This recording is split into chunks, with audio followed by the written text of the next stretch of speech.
Hello दोस्तों, hello students. समय बज रहा है दिन के 12 और मैं आपका educator Himanshu with a new session, new wonderful session. So from last class we have studied Coulomb's law. तो ये सब है न्यूमेरिकल्स। एक न्यूमेरिकल किया गया था, ये 3 न्यूमेरिकल्स है जिसको आज हम करेंगे और इसका ट्रिक सीखेंगे कैसे। ये बहुत इजी है, मगर इसको सीखने के बाद आप कोई भी न्यूमेरिकल इस टाइप का आप सॉल्व कर सकेंगे। ये टाइप न्यूमेरिकल आपको कूलम्स फोर्स में आता है, इलेक्ट्रिक फील्ड में आता है, और जहाँ जहाँ superposition principle vector quantities relate होते हैं वहाँ आता है। मैग्नेटिक फील्ड में भी आता है। So let us watch out for this wonderful session. So आज हम सीखेंगे ये सब न्यूमेरिकल करने का ट्रिक। सो ट्रिक्स लिखिए, ट्रिक्स। तो ट्रिक्स में पहला पॉइंट क्या है? पहले हमें करना पड़ेगा नामकरण। नामकरण समझ में आ रहा है? क्योंकि हम जब कूलम्स फोर्स देखे थे तो क्या देखे थे? एक फोर्स के ऊपर और एक फोर्स, मतलब एक चार्ज के वजह से और एक चार्ज में जो फोर्स होता है उसको हम मेंशन करते हैं। तो उससे हमें पता चलता है हम किसका फोर्स निकालने में इंटरेस्टेड है और किसका फोर्स निकाला जा रहा है। जैसे कि नामकरण में हम यहाँ अगर पहले क्वेश्चन में देखें तो जहाँ जहाँ चार्ज है वहाँ वहाँ हम नाम देंगे। ठीक है, तो यहाँ नाम दिए ए, यहाँ दिए बी, यहाँ दिए सी, यहाँ दिए डी। आज question has been asked, find the net force on the charge Q। Small charge Q पर निकालने की शर्त है, मतलब स्मॉल Q के ऊपर ये 3 चार्ज के वजह से क्या क्या फोर्स निकल रहा है उसको हम निकालेंगे। तो पहला काम हुआ नामकरण, ठीक है। दूसरा काम हुआ कूलम्स फोर्स के सहायता से, कूलम्स फोर्स लिखने का जरूरत है। ठीक है, Coulomb's force according to the formula, according to the formula, क्या है फॉर्मूला? ठीक है, हमें वेक्टर कंडीशन नहीं करना है क्योंकि हमें डायरेक्शन चाहिए, वो हम खुद निकाल लेंगे। क्योंकि जो दो चार्ज अगर ऑपोजिट होते हैं वो अट्रैक्ट करते हैं, दो चार्ज अगर सेम पोलरिटी के होते हैं, सेम चार्ज के होते हैं, तो वो रिपेल करते हैं। ये तो हम जानते हैं, तो उसके लिए कोई भी डिफिकल्टी नहीं होगी। तो हम कूलम्ब फोर्स को लिखेंगे के Q1 Q2 upon are square. के लिखेंगे क्योंकि अगर मीडियम, इसमें जो टोटल मीडियम एक ही है, तो इसमें जो मीडियम है उसमें जो मीडियम, वही मीडियम यहाँ पे है, वही मीडियम यहाँ पे है। तो we suppose that it is free space और वैक्यूम, राइट। सो ये हो गया हमारा दूसरा पॉइंट।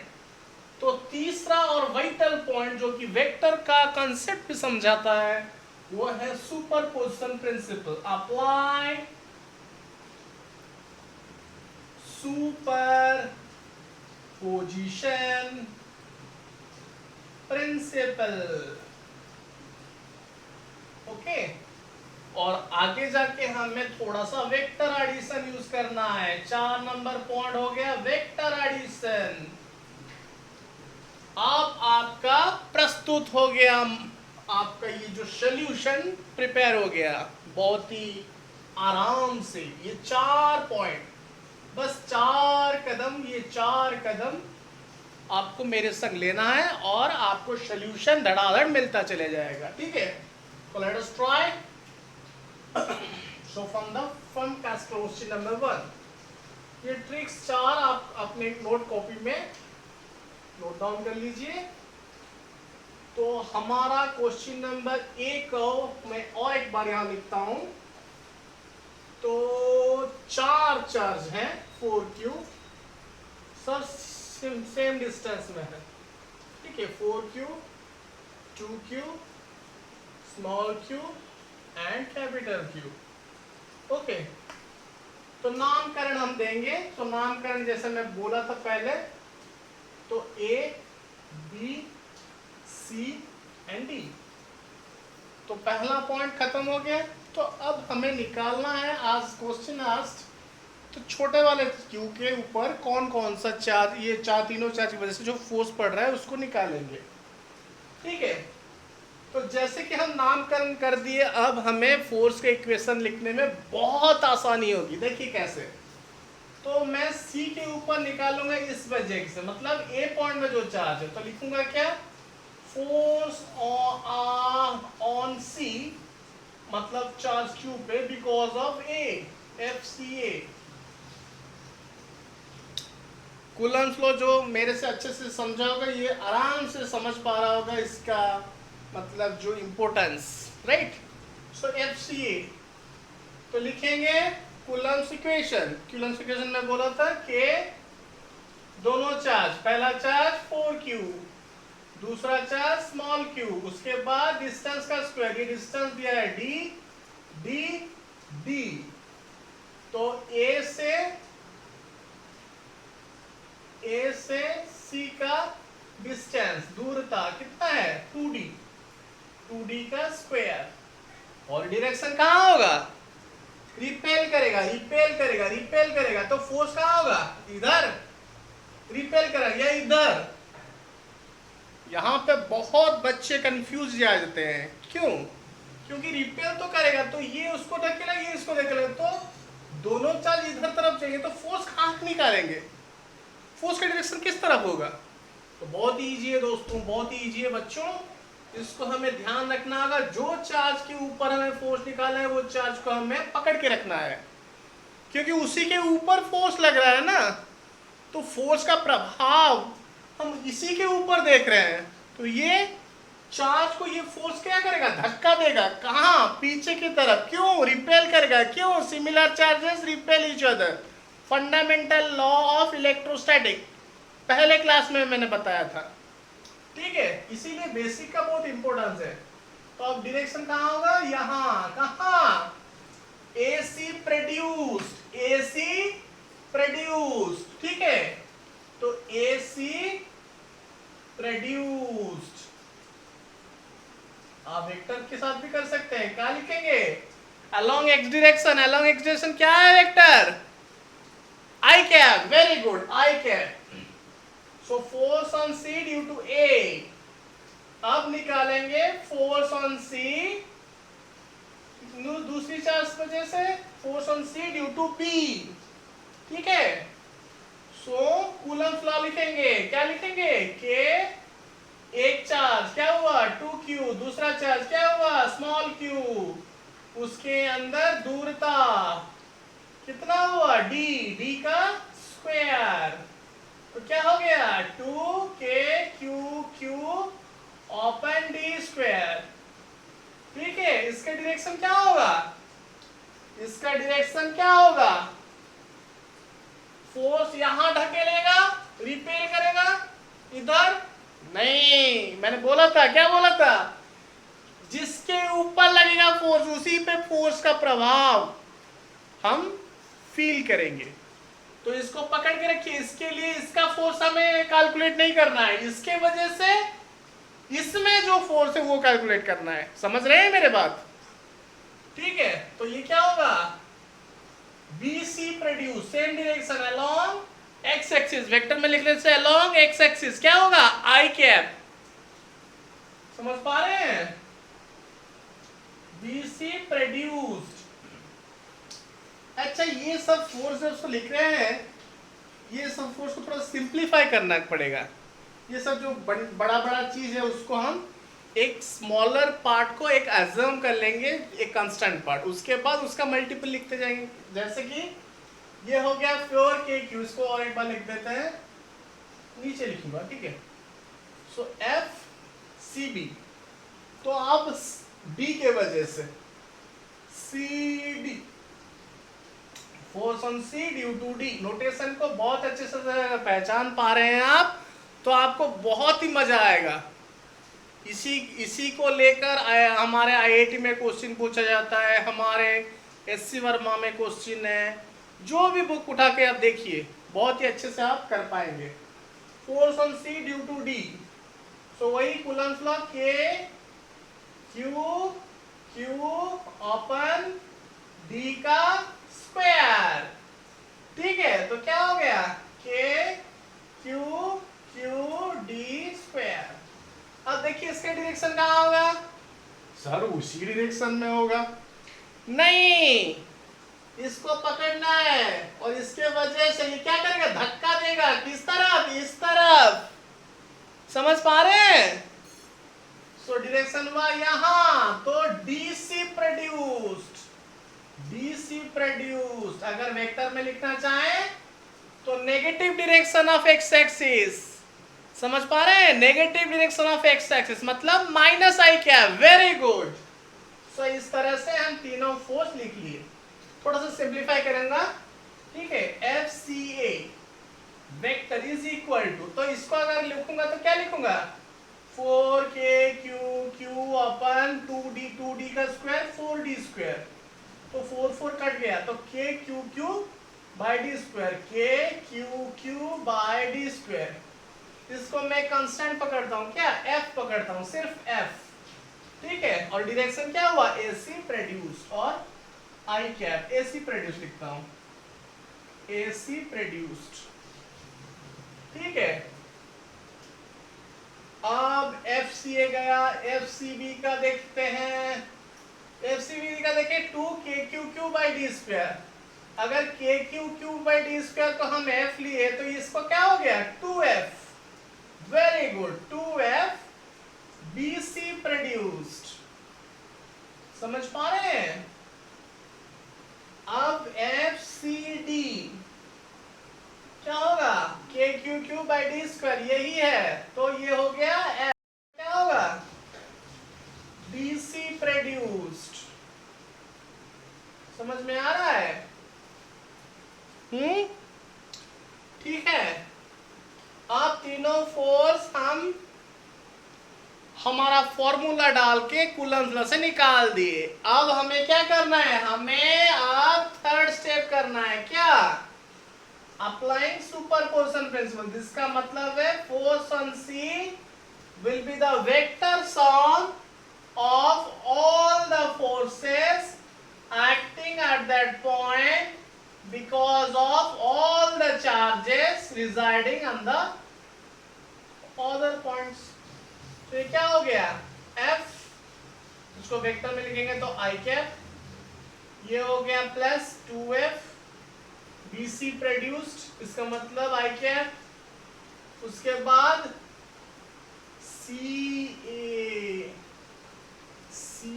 ठीक है, CD क्या हो गया, F BC प्रोड्यूस्ड मतलब minus I cap, minus F I cap. तो ये कट गया, तो रहा क्या, 2F I कैप। ये हो गया आपका आंसर। इसका मतलब 2KQ upon D square along positive direction of axis.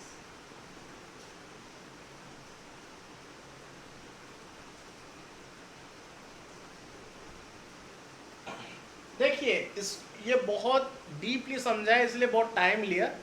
आप अगर करेंगे 2-2 लाइन में आपका आसानी से हो जाएगा। ठीक है, प्रीलिमिनरी कंडीशन जब हम समझाते हैं उसको टाइम लेना पड़ता है, मगर आगे जाके आपको बहुत ही इजी होगा। तो देखिए बी और सी आप खुद करिए।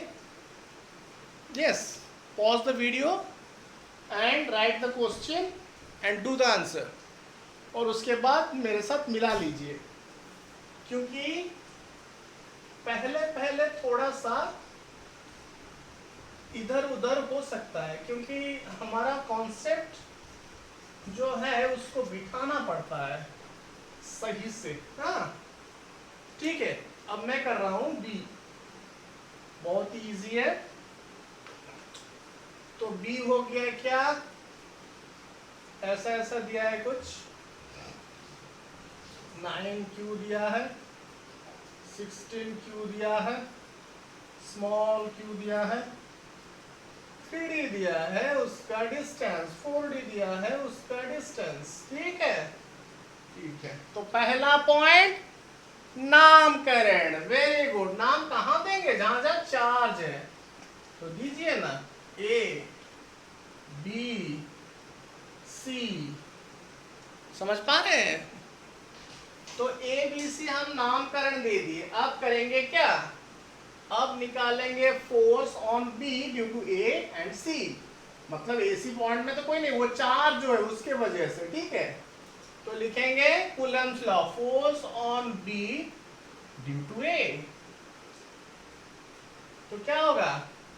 के 9q into Q open distance 3d का स्क्वायर। उसको सिंप्लीफाई करेंगे तो 9k Q open 9d square, 9 cut गया तो क्या रहा? के क्यू ओपन d स्क्वायर। इसको ले जाते हैं f। तो डायरेक्शन तो नहीं लिखा है, डायरेक्शन क्या लिखेंगे?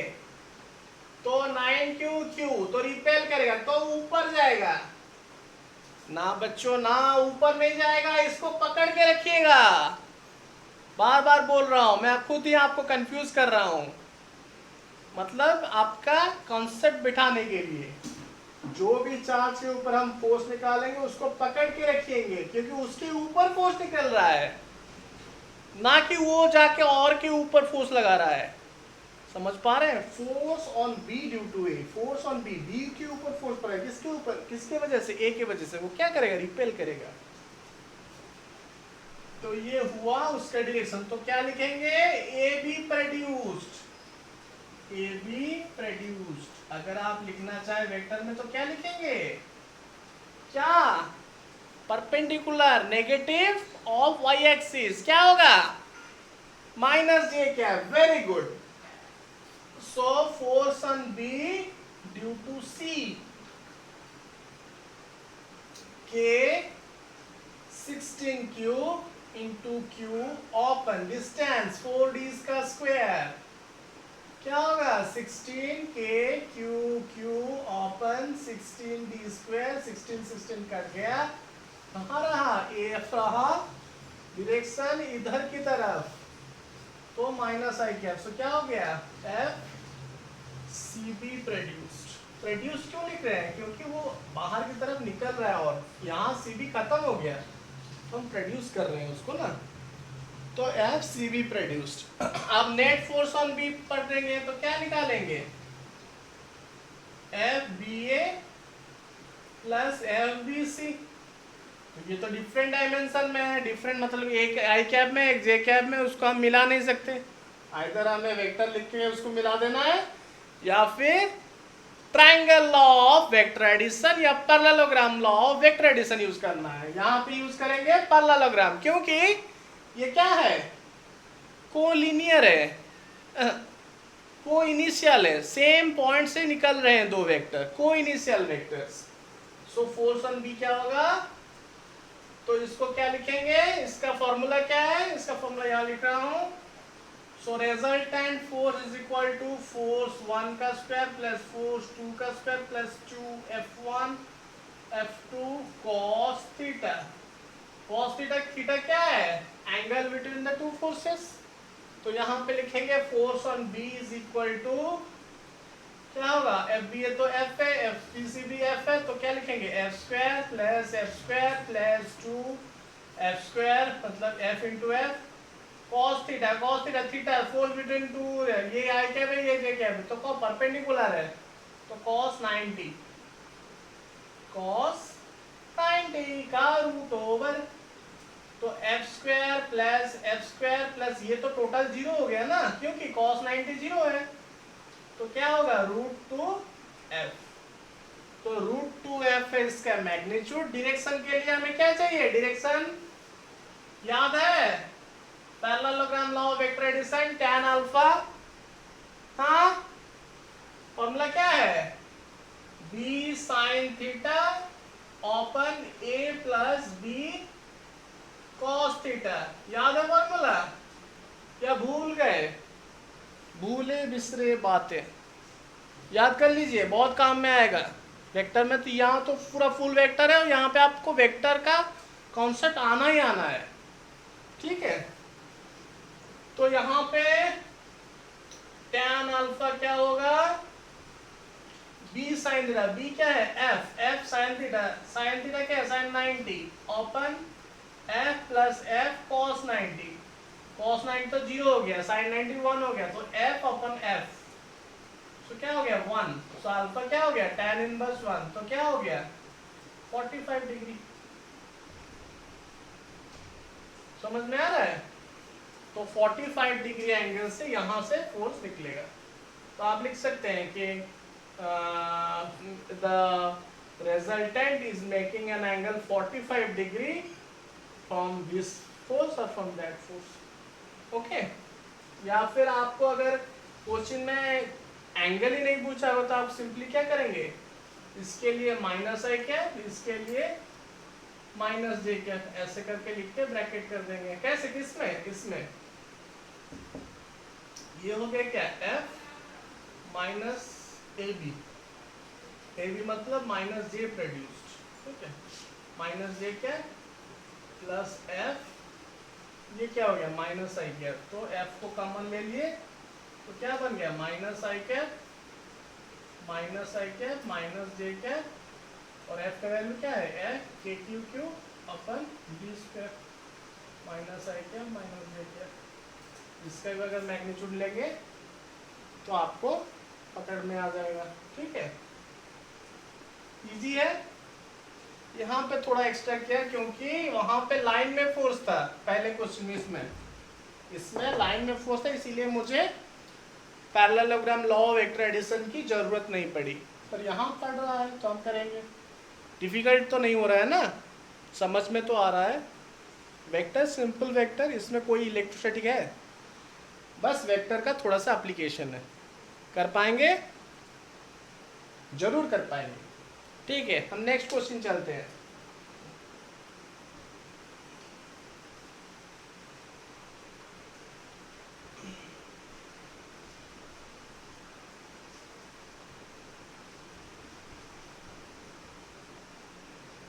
नेक्स्ट क्वेश्चन और ही बहुत ही इजी है। एक इक्विलैटरल ट्रायंगल है, इक्विलैटरल कैसे है ना, डी डी सब में डी है, तो मैं पहले फिगर ड्रॉ कर देता हूँ। ये है Q, ये है स्मॉल q, ये है Q, यहाँ पे D, यहाँ पे D, यहाँ पे D। तो मेरा पहला काम क्या है, नामकरण। तो पहला नामकरण A B C, कोई भी नाम दे सकते हैं, ऐसा नहीं है कि आपको A ही देना पड़ेगा या B देना पड़ेगा C देना पड़ेगा, कोई भी दे सकते हैं, PQRS दे सकते हैं, UVW दे सकते हैं, ठीक है। तो चलते हैं, तो इसके ऊपर फोर्स पूछा है, तो force on A due to B.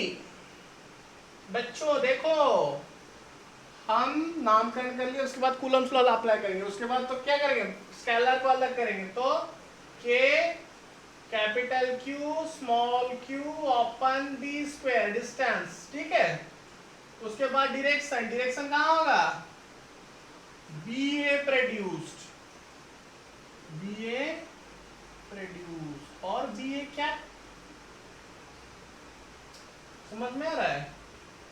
या एंगल में आपको अगर देखना पड़े, यहाँ पे आप ड्रॉ कर लेंगे इससे पैरेलल, तो ये क्या हो गया,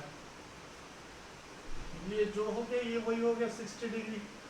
तो आप यहाँ से कंपोनेंट वाइज डिवाइड कर सकते हैं, क्या कर सकते हैं, ये जो एंगल है इसको क्या करते हैं I cos 60 I cos 60 I sin 60 कर सकते हैं।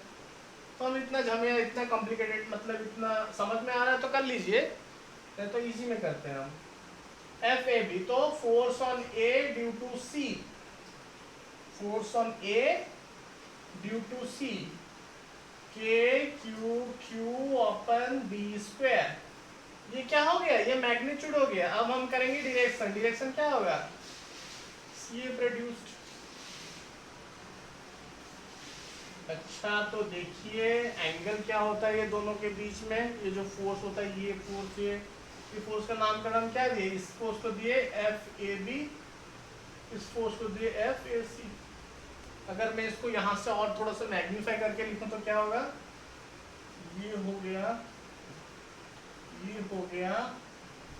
FAC, ये हो गया FAB, okay.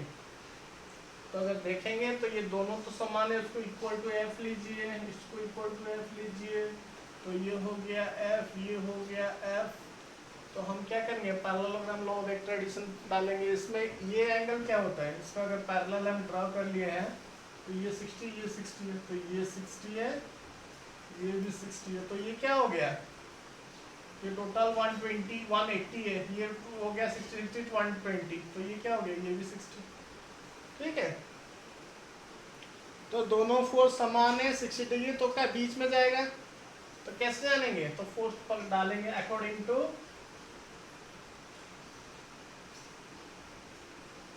Parallelogram law of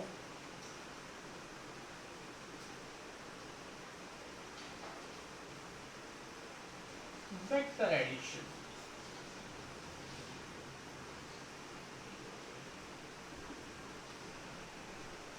तो क्या होगा, तो F रिजल्टेंट मतलब force on A whole A पर क्या लिखेंगे हम, F का square plus 2F into F cos 60 का रूट ओवर। ठीक है, तो F square 2F plus 2F² cos 60 का वैल्यू क्या हुआ 1/2 का रूट ओवर 2 कट गया, तो क्या हो गया √3। तो रिजल्टेंट हो गया √3 पर डायरेक्शन कहाँ होगा, डायरेक्शन क्या होगा, डायरेक्शन निकालेंगे अल्फा, अल्फा क्या होगा, अल्फा होगा tan alpha is equal to a sin theta upon a plus b sin cos theta. तो a क्या है f sin थीटा, थीटा क्या है 60 डिग्री, तो sin 60 upon f plus f cos 60। समझ में आ रहा है, तो ये sin 60 क्या हो गया f √3 upon 2 upon f plus f/2। Okay, तो इसको मैं ऊपर लिखता हूँ, शायद यहाँ नहीं दिखाई दे, इसलिए मैं ये मिटा देता हूँ, यहाँ पे लिखता हूँ। ठीक है, और एक बार लिखता हूँ tan alpha, so tan alpha is equal to a sin theta upon, sorry ये b sin थीटा है, b sin theta upon a plus b cos theta. यहाँ कुछ फर्क नहीं आएगा मगर फॉर्मूला ऐसा है। ठीक है, तो यहाँ हो गया b, तो b sin थीटा, b क्या है f है, एक फोर्स ये है एक फोर्स ये है, तो b एक हुआ ना f हुआ, f sin एंगल कितना है theta 60 degree open f plus f cos 60, तो f sin 60 क्या है √3/2 by f plus f cos 60 क्या है 1/2, सो √3f/2 बाय सो 3f/2 सॉल्व कर देने से, सो 2 कट गया, f कट गया, सो 1/√3 मतलब अल्फा क्या हो गया tan इनवर्स 1/√3 क्या होता है 30 डिग्री, 5/6 रेडियन और 30 डिग्री, सो 30 डिग्री करके निकल जाएगा। ठीक है, या फिर अगर आप ऐसे करके वेक्टर का ले करेंगे तो ये कंपोनेंट देखेंगे कि केवल जे कैप का कंपोनेंट रहेगा और सब कट जाएंगे। ठीक है, तो आपका आंसर क्या हुआ, आंसर हुआ √3f न्यूटन हो गया मैग्नीट्यूड, और डायरेक्शन है 30 degree from any of the force. Okay, so और आगे और प्रॉब्लम करेंगे। सो आज का क्लास यही रखते हैं।